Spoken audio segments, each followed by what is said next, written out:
Hey guys, welcome back to Mybartender. Today we'll be teaching you how to make the Watermelon Moscow Mule. First, add 3 watermelon cubes to your copper mug and muddle.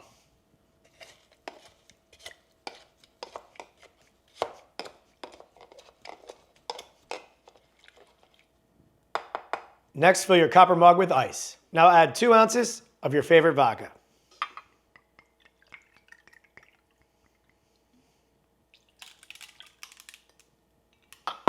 Next, add a ½ ounce of fresh squeezed lime juice.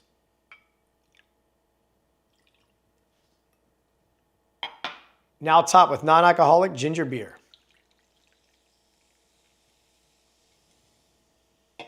Side note, if you'd like to use watermelon flavored vodka, you can use that as well.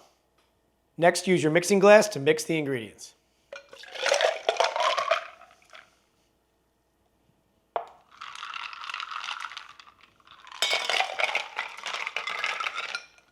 Finally, garnish with a lime wheel and a watermelon wedge. And that's how you make the Watermelon Moscow Mule. Cheers.